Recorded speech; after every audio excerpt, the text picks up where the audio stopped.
Precious Lord, take my hand, lead me on, help me stand. I am tired, I am weak, oh, I am worn. At the river I stand, guide my feet, Lord, hold my hand, take my hand, precious Lord, lead me home. When my road's drear, precious Lord, linger near. When the days of my life have come and have come and gone, hear my cry, hear my call. Hold my hand lest I fall. Take my hand, precious Lord, lead me home. When the shadows appear and the night draws near, and the days of my life have come and have come and gone, at the river I stand, guide my feet, hold my hand, take my hand, precious Lord, lead me home. Precious Lord, take my hand, lead me on, help me stand. I am tired, I am weak, oh, I am lost, I am poor.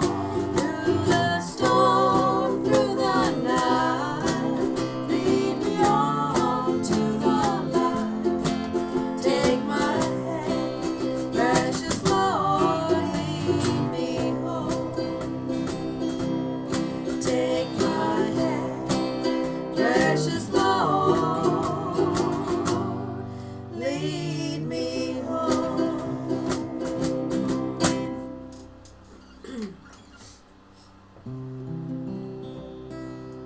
What are we doing? One more valley. When I'm lost on life's seas and the waves they cover me, and the dark clouds won't let the sun shine through, then a voice seems to say, hey, child, to be a brighter day.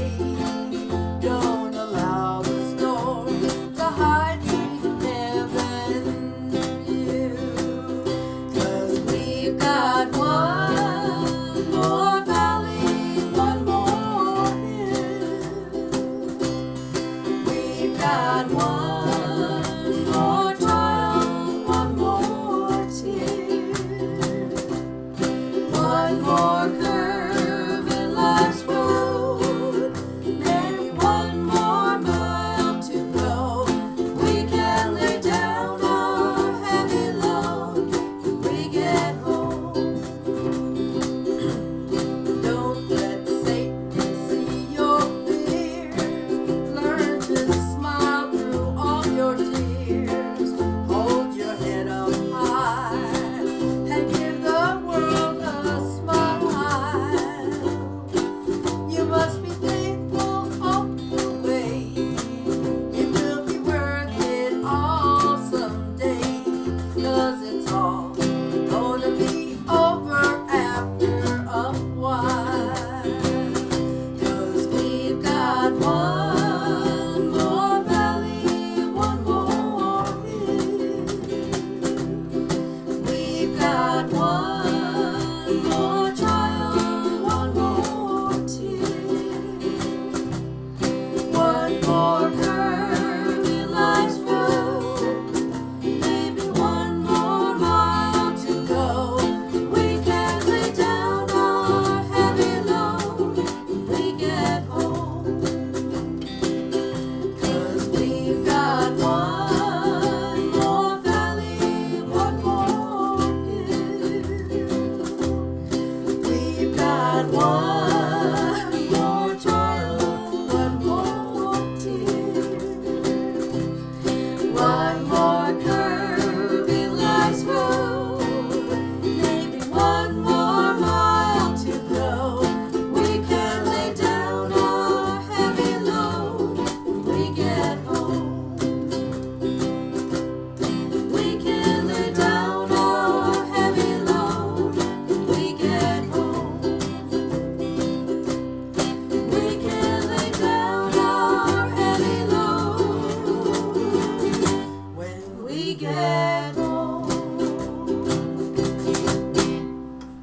Good, thanks. Everybody take their seats, get comfortable. We are going to communion right off, so you at home may want to get your elements ready. I do want to say greetings from the Children of the Free Ministry, which is what you're watching or listening to. My name is Charles Garcia, otherwise known as Buddy Garcia. We gather every Sunday at 8 p.m. Mountain Standard Time. You can watch then or at any time and watch archives on the same site as well as on YouTube. If you put in YouTube, go to YouTube and put in Children of the Free Ministry. Then you'll get the archives there. A lot of times it's easier to do it in that way. As you may notice, or not, we have some staff members missing. Maeva is sick. Brandon behind the scenes is sick. They're home. The devil is alive and well, but God is alive and weller. And like I said, tonight we're going to go to communion again because it's needed.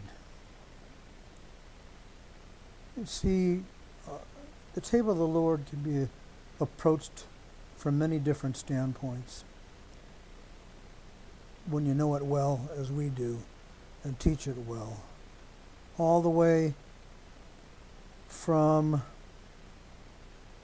the first communion type in the Old Testament that we've taught on many times, where the emphasis is on the blood of the Lamb, to last week, for example, where the emphasis was on Paul's warning not to partake unworthily. Tonight, we're going to go from a different standpoint, and we're going to point out what Christ himself says about his blood. And that's where we're going to start out. We're going to go through the three synoptic gospels, or to them, not through them. And we're going to go through them backwards, because there's a point that I'm trying to get to that gives me a great deal of hope and encouragement. But first, I want you to go with me to Luke 22 in your New Testament. Luke 22. And this is the point. This is the Last Supper. This is what we base our communion on. And I want you to listen to what Christ says and what they say about Christ as we go there. Luke 22, we're going to start out in verse 17. It says, "And he took the cup and gave thanks and said, 'Take this and divide it among yourselves.'" It's Christ talking. "For I say unto you, I will not drink of the fruit of the vine until the kingdom of God shall come." And he took bread and gave thanks and brake it. So he broke the bread and gave unto them, saying, "This is my body, which is given for you. This do in remembrance of me." Likewise also the cup after the supper, saying, "This cup is the New Testament in my blood, which is shed for you." Now that's what Christ actually said. We paraphrase it. We use other quotes, like from Corinthians, where Paul says, he said about the bread, "Take and eat, this is my body, which is broken for you." But this is what the actual synoptic gospels say he said at that last table. Same subject, same event, and you're going to find a slight difference in the way things are said. If you go backwards, go to Mark 14.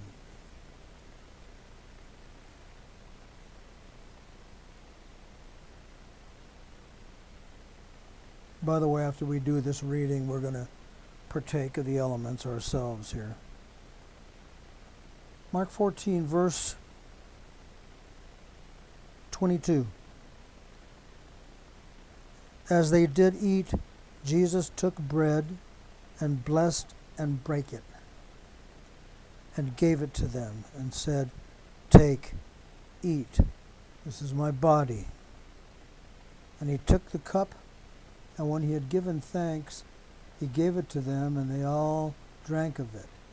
And he said unto them, "This is my blood of the New Testament," or New Covenant, which is shed for many. Verily I say unto you, I will drink no more of the fruit of the vine until that day that I drink it new in the kingdom of God. Okay, now you see what's being said, some similarities, some slight differences. And then the one that I want to clinch here is Matthew. Go backwards still, go to Matthew 26. Now, realize, when we're studying the Bible, when Christ is talking to his disciples, when Paul is talking to his that follow him, he's not only talking to them, he is talking to you and me. He's talking to us. Do we understand that? Yes, sir. All right. Important for you to understand that. So when he's saying things to them, he's saying it to you. Matthew 26. And as they were eating, Jesus took bread and blessed it and brake it and gave it to the disciples and said, "Take, eat, this is my body." And he took the cup and gave thanks and gave it to them. And he said, "Drink ye all of it, for this is my blood of the New Testament, which is shed for many for the remission of sins." He goes on to say, "But I say unto you, I will not drink henceforth of this fruit of the vine until that day when I drink it new with you in my Father's kingdom." And that's why I saved that for last, because that gives me hope. It should give you hope because it's being personalized to you. He shed his blood. He's not going to drink of the wine himself until he drinks it with you and me, on that day in my Father's kingdom. So take hope and take extra hope from that reading. And as we get ready to partake now, we do, and he already said it at least once and maybe twice in those scriptures that I mentioned, where he said, "Do this as often, or as often as you do this, remember me." Do this in remembrance of me. We're going to take the wine first, remembering what he said, "This is my blood which is shed for the remission of sins." It's a gift of his grace. We don't deserve it. We can't earn it. We can't be good enough. It's a gift based on the Greek word charis, which is our word for charisma. And if you recognize that and do not look to yourself or to your brother or sister, but only looking unto him, he said, "Remember me." You say, "Thank you, Lord, for your grace," and take the wine in Jesus' name. Bread at the table. We already read it 3 times. He broke the bread. It says it more than 3 times in the New Testament. As opposed to those who believe you shouldn't break that little wafer they stick on your tongue. It's a whole different story. He broke the bread and he said, "Take and eat, this is my body, which is broken for you." Took all sicknesses, past, present, and future, the ones you have, the ones you haven't had yet. He already took them. He lifted them up off us and carried them away. As long as you recognize that and say directly to him, that's the way you partake worthily. "Thank you, Lord, for your grace." And you say, "With your stripes I was healed." Take the bread in Jesus' name. Okay, everybody, take your seats. Today's message is really to me. You can listen and come along if you want to. We're going to go to Psalm 139.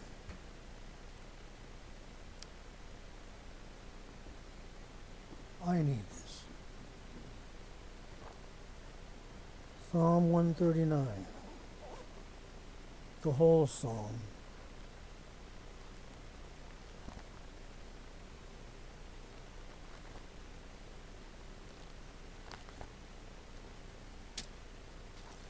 So David, who wrote this? David's going to be preaching to me. You can come along.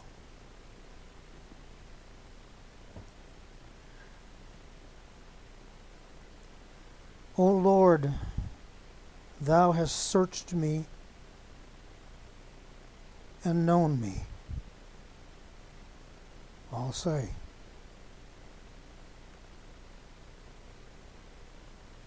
O Lord, thou hast searched me and known me. Thou knowest my down sitting and mine uprising. And he does. Thou understandest my thoughts afar off. Remember, he reads the heart. You can't get away with anything because he understands your thoughts. It doesn't say he hears them. It says he understands them afar off. So he knows your heart, he reads your heart, and he knows what's going on in your life. Thou compassest my path, the way that you're walking. Thou compassest my path and my lying down, and are acquainted with all my ways. He knows.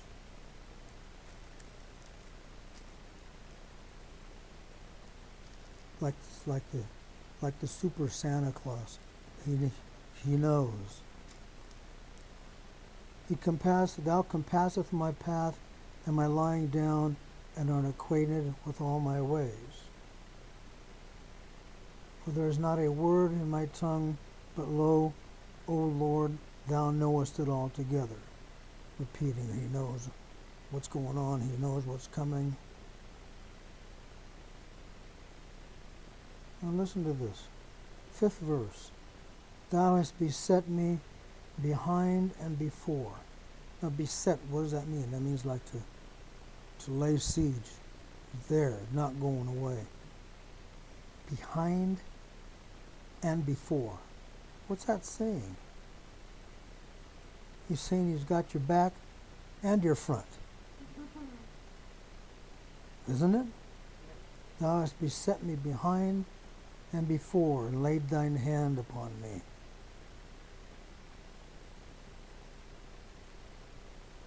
Such knowledge is too wonderful for me. It is high. I cannot attain unto it. Unbelievable what's being said here about God. If I ascend up to heaven, thou art there. And we know that makes sense. But he's still laying it out. If I ascend up to heaven, thou art there. If I make my bed in hell, behold, thou art there.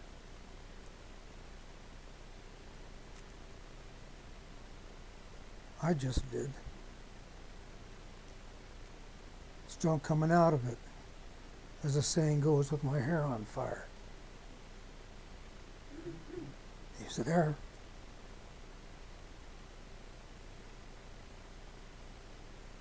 Sometimes people make their bed in hell just by their own misbehavior.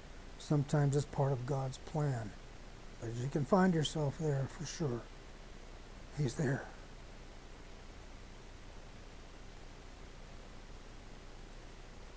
In fact, no matter where you go. 9th verse. If I take the wings of the morning and dwell in the uttermost parts of the sea. That means what? That means if you go out in the middle of nowhere even in the middle of nowhere,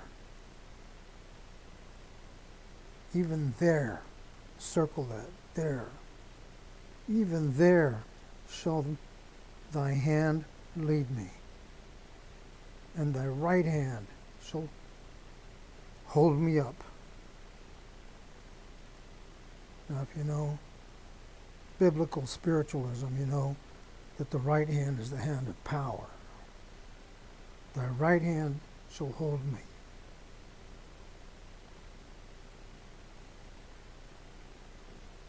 If I say, surely the darkness shall cover me, even the night shall be light about me. We've taught other passages about this. We've taught passages in Isaiah 20 where we teach that blessed men go through darknesses. Or you could be a blessed man, the darkness is going to come. Remember that teaching? And you call on his name. Also, we teach in Psalm 112. Matter of fact, I want you to go there with me just for a quick flash. Still in the same area of the Bible. Psalm 112 on that subject.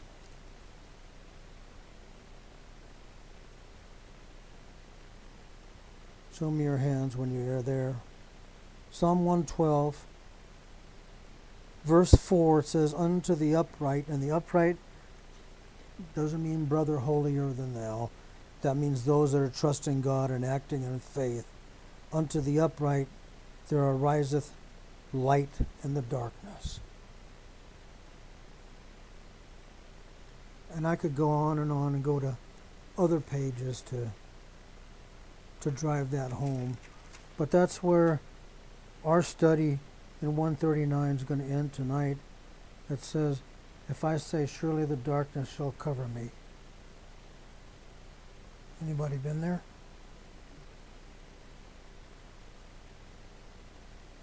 Even the night shall be light about me. So what's being said here altogether? What's being said here altogether is one of God's perennial promises, said in many different ways, but usually laid down as, I will never leave you or forsake you. Ever heard that? Think about it. I will never leave you or forsake you. He already said, if I go to heaven, if I go to hell, if I go out in the middle of nowhere, I will never leave you or forsake you. That's his promise, and you can count on it no matter what. And that's my message tonight. And it's offering time.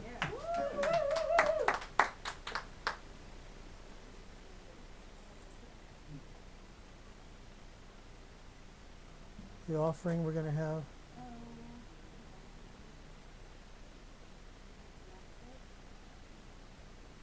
I am at the Master. Let's start over again. Let's say, kind of sit your instruments down. It's offering time. Okay, and we'll do the song and then some announcements and close for the night. Like a babe who cries for its mother, like a child I was helpless, alone. Then I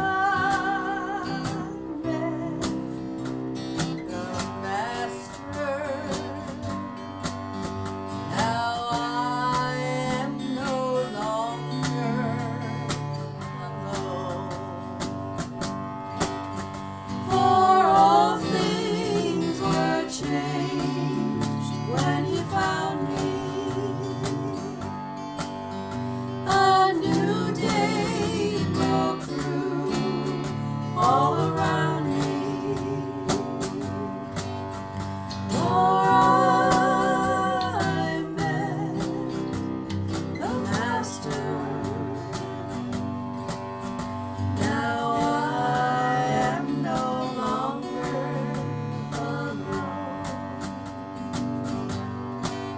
like a blind man who walks in the darkness.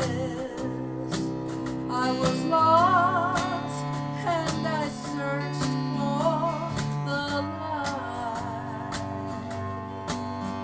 Then I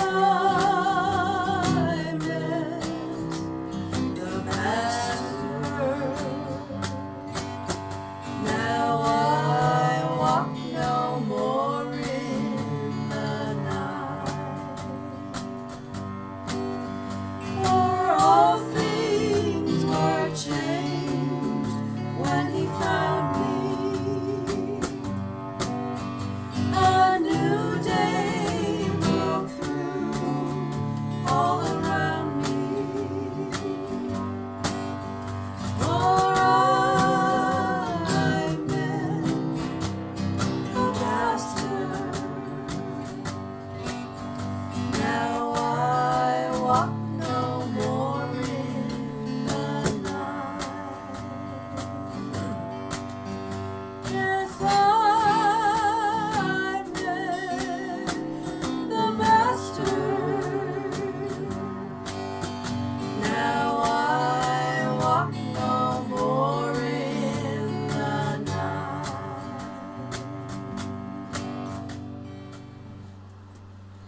Okay, obviously, I started out by telling you, and we know what I've been going through. There's sickness going on and those kinds of attacks. So I want to ask everybody in the sound of my voice to pray for one another.